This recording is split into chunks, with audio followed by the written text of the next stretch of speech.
last class, which was when I was supposed to present. So this is on migration and fishing. So it's the effect of commercial fishing on migration of fish. And the halibut fish, there's a bro with his fish right there. Looking all good. And so migration is a large-scale seasonal movement of the population. In this case, the halibut. And spawning is the release of reproductive products into water. We're going to look into why these are important to commercial fishermen.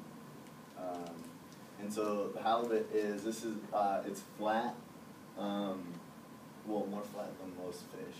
So it's a migratory flat fish that is located in the Atlantic and Pacific. And so it's possibly overfished. Okay, so Loher did a study by putting electronic tags on these halibut fish. They recorded the depths and the amount that were migrating at a given time. And so he compared his findings for these against the regulations by the government, by the USA and Canadian government. So a closure is the amount of time that fishing is not allowed. And so for the halibut, it's typically 3 months. It changes every year, but one problem is it's typically based on economic reasons, because I guess there's like a lull around the winter time, which is when this closure occurs. So the halibut spawns between November and March. And so they migrate to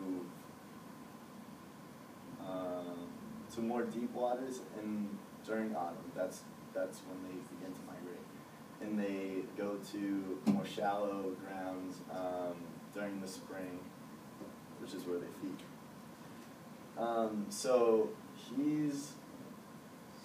Loher is worried about these fish being caught during migration.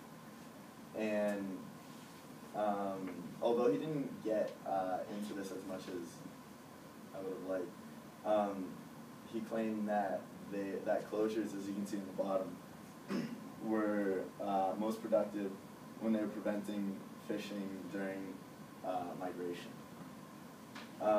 So because of that, they are unable to effectively spawn.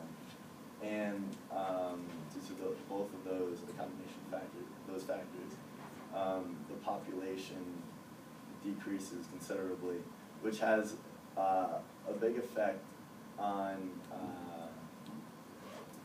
the commercial fishing, which he didn't get into the ecological effects much. It was just on the population concerning how much profit they can get.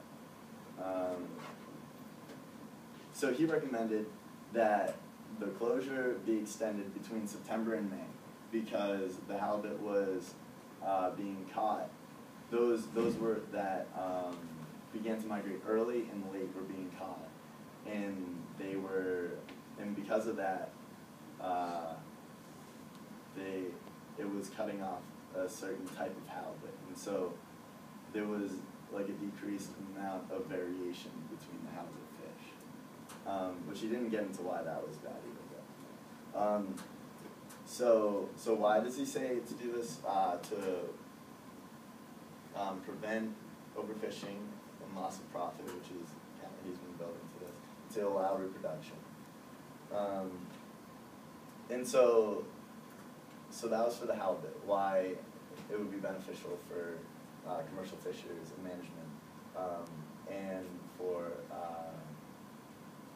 governments making these closures to extend closures.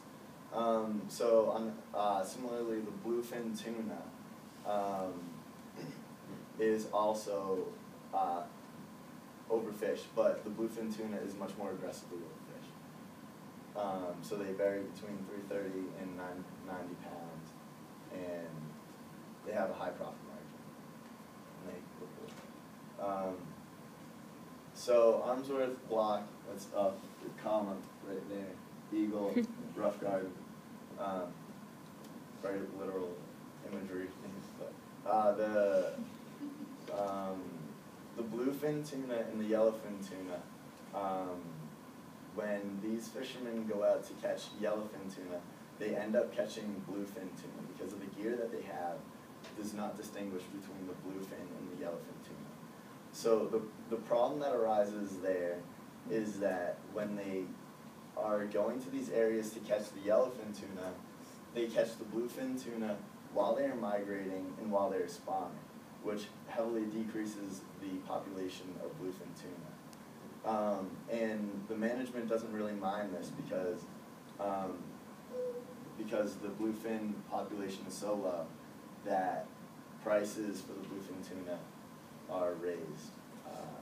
So when they do catch a bluefin tuna, it's a plus. And so why are they being caught at the same time? It's because bluefin tuna migrates very frequently, and so it goes from North America to the subtropics, which is a very large area to be covering. So that's why they are caught often with the yellowfin tuna and with just many types of fish in general. So with the decrease in bluefin population, there is an increased value, so there is an increased drive to catch these bluefin tuna. So these four researchers did some work to show the benefits of enacting a closure, because there is no closure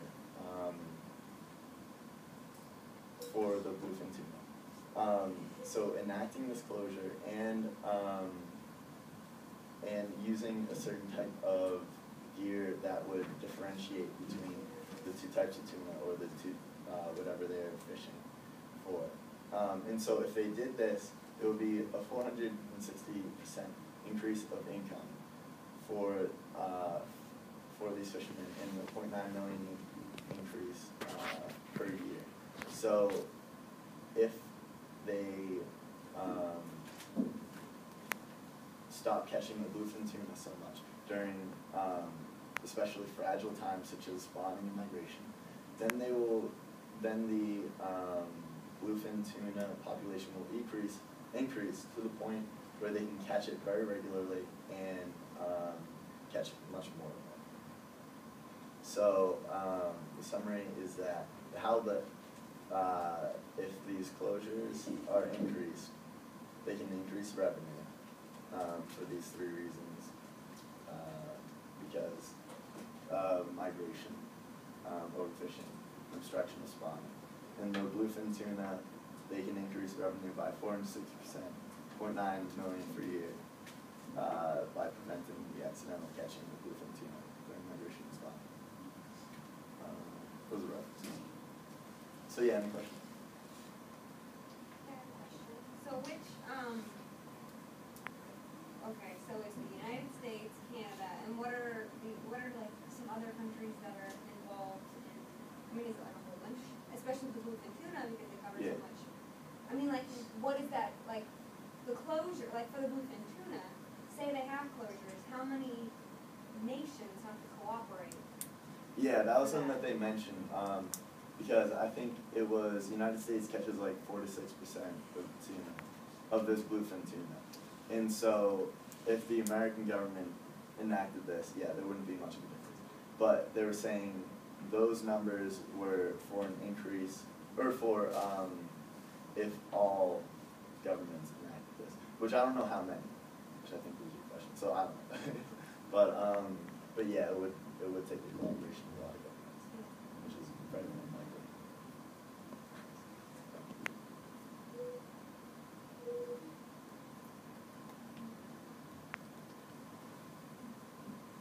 So this causes a 460% increase in revenue, but when, I think, is the question. I think the reason fishermen don't do this maybe is because there might be a delay. Yeah. The price of the bluefin tuna as it is being so high, they don't want to wait like you saying. But the four researchers didn't get into, a time period really, or they didn't get into that specific of details as to what kind of closures and what type of gear to prevent the obstruction of the migration of spawning. So yeah, those are what I would assume to be essential details, but they weren't really mentioned. Yeah, I would imagine this is why businesses haven't enacted these things on their own. If it can actually cause a 460% profit increase, Yeah. you know, they'd be on it. But what it does cause is right now, I can't get my tuna. Right now, I have to buy this new gear. I can't afford that right now. You know, so trying to work this kind of really beneficial for everybody legislation through gets touchy. It's like that with any kind of industry, though. Oh, totally. In the long term, for most industries, it's just like not really, I mean, it's not value. Now, It's really now. just the most, is the most valuable. I mean, is the most profitable, so. For they- now. Yeah, but they don't want to sign anything because they catch most of it, so why would they if it sells at high price? Mm-hmm. The world's gonna end in a month anyways. Yeah, exactly.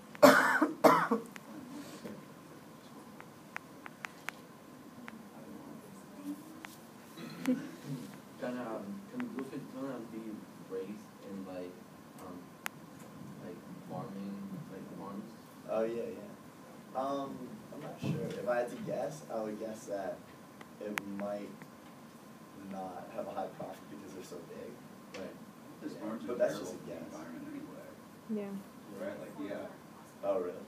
supposedly, those farms are supposed to be horrible, like they don't improve the environment at all. Oh really? That's what I've heard. I think they also have to travel a lot, so that's what means.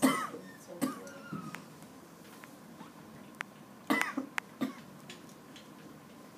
Oh. Well, that's that. All right.